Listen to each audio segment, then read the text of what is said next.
Hello students, इस video के माध्यम से हम लोग स्टोरी राइटिंग के विषय में जानकारी प्राप्त करेंगे। स्टोरी राइटिंग एक कला है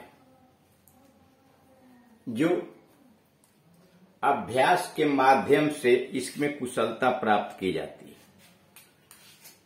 परीक्षा के अंतर्गत इसमें कुछ संकेत आउटलाइन स्टोरी का दिया गया होता है। उस आउटलाइन के आधार पर कहानी को पूरा किया जाता है। इसमें 3 तरह के प्रश्न होते हैं। एक तो केवल हल्का फुल्का संकेत दे दिया और संकेत के माध्यम से आपको कहानी की रचना करनी।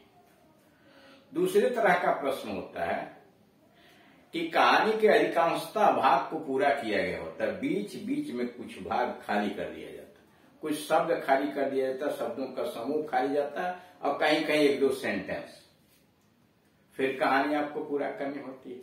तीसरा तरीका होता है कि आधी कहानी लिख दी जाए और आधे को संकेत कर दिया जाए, अब उस माध्यम से आप कहानी पूरा कीजिए। यह तीनों प्रकार की विधियां जो कहानी पूरा करने के लिए दी जाती हैं वो परीक्षाओं के अंतर्गत पूछी जा सकती है। यह राइटिंग स्किल्स के अंतर्गत आता है या उन्हीं का मॉडल दिया गया है। संकेत दिया है outline, a monkey and a wolf, एक बंदर और एक भेड़िया, फास्ट फ्रेंड्स, इसका मतलब घनिष्ठ मित्र थे।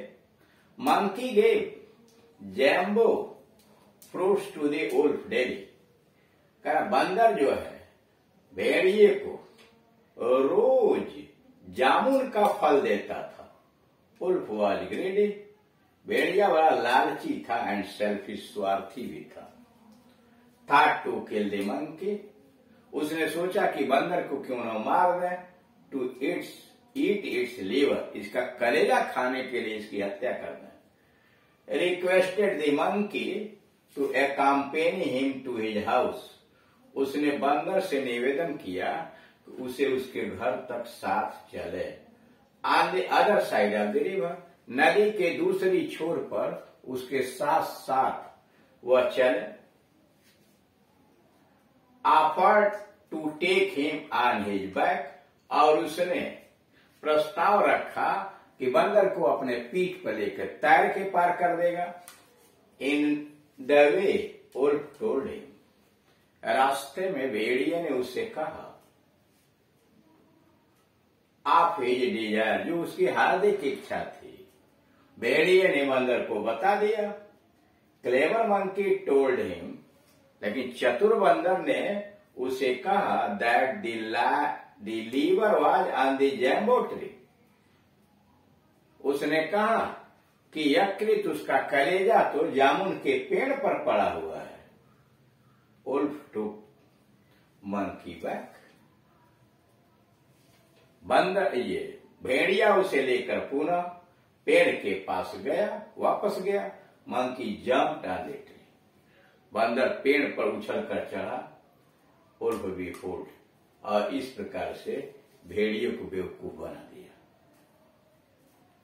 एक क्लेवर मंकी, टाइटल बनाया कहानी का, एक चतुर बंदर।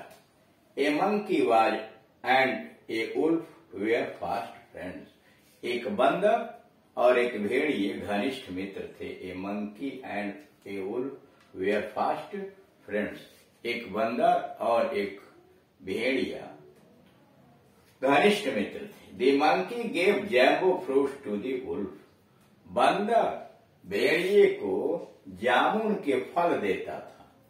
The monkey gave jambu fruits to the wolf daily, बंदर भेड़िए को रोज जामुन का फल खिलाता था।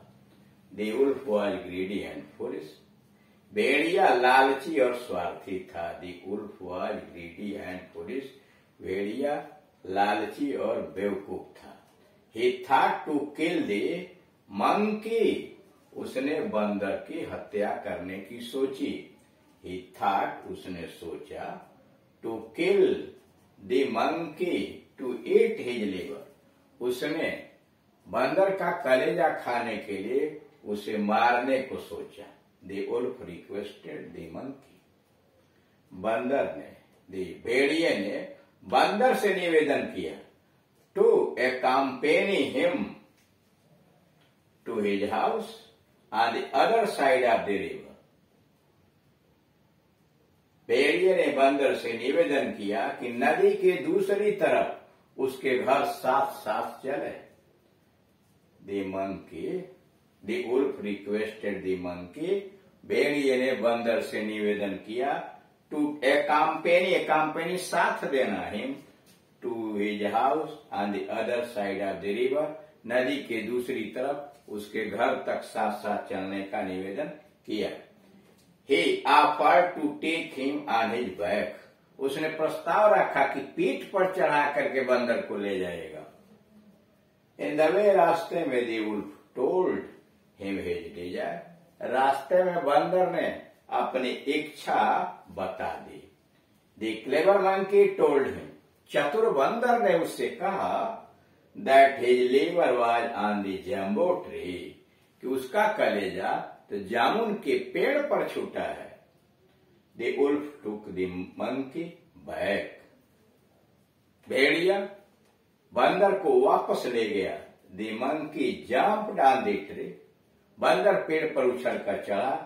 दस द वुल्फ वाज बिफूल्ड। और इस प्रकार से भेड़िया बेवकूफ बनाया गया, यानी इस प्रकार से बंदर ने भेड़िए को बेवकूफ बना दिया। अगली कहानी है दूसरा, शौकीन Ali was not a young man. शौकीन अली युवा व्यक्ति नहीं थे, नौजवान आदमी नहीं थे। शौकीन Ali was not a young man. शौकीन अली जवान व्यक्ति नहीं थे। He was not old either, और न ही वो बूढ़े भी थे। शौकीन अली जवान आदमी नहीं थे, न ही वो बूढ़े थे। 150, 50 वर्ष के। Half the hair on head, सिर के आधा बाल ब्लैक, हाफ ग्रे। सिर के आधा बाल काले, आधा भूरे। हैड 2 वाइफ्स, 2 पत्नियां थीं। अप्सरा यंग वाइफ, अप्सरा जवान पत्नी थी। सलीमा दी ओल्ड वाइफ, और सलीमा नाम की पत्नी बूढ़ी थी। दी 2 वाइफ्स ऑफन क्वारल्ड। दोनों पत्नियां प्राय लड़ती थीं, बट लव्ड हिम, लेकिन उससे प्रेम करती थी। अफराज wish was her husband. Apsara की इच्छा थी कि उसका पति लुक्ड यंग, जवान दिखाई दे। Salima wanted him to look old. Salima चाहती थी कि उसका पति बूढ़ा दिखाई दे। Every day rules. One plucked the grey hair. रोज एक भूरे बाल को सिर से चुन लेती थी, निकाल देती थी। And the other black ones, और दूसरी काले बाल को चुन लेती थी। The husband please both. पति दोनों को खुश करना चाहता था। सेड नथिंग, कुछ नहीं कहा।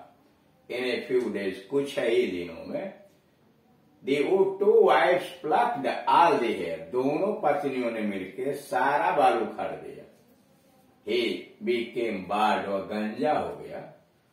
वाइफ्स वेर सेटिस्फाइड, पत्नियां उनकी संतुष्ट हो गईं। देयर विशेज फुलफिल्ड, और उनकी इच्छा भी की पूर्ति भी हो गई। अब आंसर बनाया गया है उसी आधार पर। Answer, a husband between 2 wives. एक पति 2 पत्नियों के बीच, यानी 2 पत्नियों के बीच एक पति की हालात। शौकीन Ali was not a young man. वाक्य बना दिया। शौकीन अली युवा व्यक्ति नहीं थे, जवान आदमी नहीं थे। He was not old either, वो बूढ़े भी नहीं थे। He was not old either, वो बूढ़े भी नहीं थे। He was about 50 years old, वह लगभग 50 वर्ष के थे। Half of the hair on his head were black, उसके सिर के आधे बाल काले थे। Half of the hair on his head were black. आधे बाल उनके सिर के काले थे, एंड हाफ ग्रे और आधा भूरे थे। He had 2 wives named Apsara and Salima. उनकी 2 पत्नियां थीं जिनका नाम अप्सरा एंड सलीमा था। He had 2 wives। उनकी 2 पत्नियां थीं। He had 2 wives named Apsara and Salima, यानी अप्सरा और सलीमा नामक उनकी 2 पत्नियां थीं। अप्सरा वाज यंग, अप्सरा जवान थी। While Salima was old, Salima बूढ़ी थी। The 2 wives often quarrelled with each other. दोनों पत्नियां प्राय एक दूसरे से झगड़ा करते थे। The 2 wives often quarrelled with each other. दोनों पत्नियां प्राय एक दूसरे से लड़ती थी। बट बोथ लव्ड शौकीन अली। लेकिन दोनों शौकीन अली से प्रेम करती थी। बट बोथ लव्ड शौकीन अली। लेकिन दोनों शौकीन अली से प्रेम करती थी। Apsara wished her husband look there. Apsara चाहती थी कि उनका पति जवान दिखाई दे। अप्सरा विश्ड, अप्सरा की इच्छा थी। हर हस्बैंड लुक्ड यंग, उनका पति जवान दिखाई दे। Salima wanted him to look old, और सलीमा चाहती थी कि पति बूढ़ा दिखाई दे। Every day Apsara plucked grey hair. रोज अप्सरा पके बाल, भूरे बाल चुनती थी, निकालती थी सिर से। And Salima plucked black ones, और सलीमा काले बाल निकाल देती थी। यानी एक रोज पके बाल निकालती थी, भूरे बाल, दूसरा काले बाल निकालती थी। Shaukeen Ali wanted to please both. Shaukeen Ali दोनों को खुश करना चाहता था। Shaukeen Ali wanted to please both. Shaukeen Ali दोनों को खुश करना चाहता था। So he did not object, इसीलिए उसने विरोध नहीं किया। So he did not object, इसीलिए उसने विरोध नहीं किया। इन फ्यू डेज, कुछ ही दिनों में, द 2 wives दोनों पत्नियां plucked all the hair of his head. कुछ ही दिनों में दोनों पत्नियों ने उसके सिर के सारे बाल निकाल दिए। एंड ही बिकेम बाल्ड, और वह गंजा हो गया। ही बिकेम बाल्ड, गंजा हो गया। Both Apsara and Salima were satisfied. दोनों अप्सरा और सलीमा संतुष्ट हो गईं। Both Apsara and Salima were satisfied because, क्योंकि देयर विशेज, उनकी कामनाएं, इच्छाएं, वेयर फुलफिल्ड, पूरी हो गई थी। दोनों पत्नियां खुश हो गईं क्योंकि उनकी इच्छाएं पूरी हो गईं। अप्सरा वॉज ग्लैड, अप्सरा खुश हो गई। To see him young, Apsara उसे जवान देख के खुश होती थी। With no hair, no grey hair, कि कोई भूरे बाल नहीं थे। एंड सलीमा वॉज ग्लैड, और सलीमा खुश थी। To see him with no hair at all, और सलीमा इसलिए खुश थे उनके सिर पर कोई बाल ही नहीं थे, गंजे थे, बूढ़े लगते थे। यानी इस तरह से आपने देखा कि दिए गए संकेत के आधार पर कहानी को किस प्रकार से पूरा किया जाता है। सबसे पहले उसको सावधानी पूर्वक पढ़ते हैं और पढ़ने के बाद कहानी को कंप्लीट करते हैं। Thank you.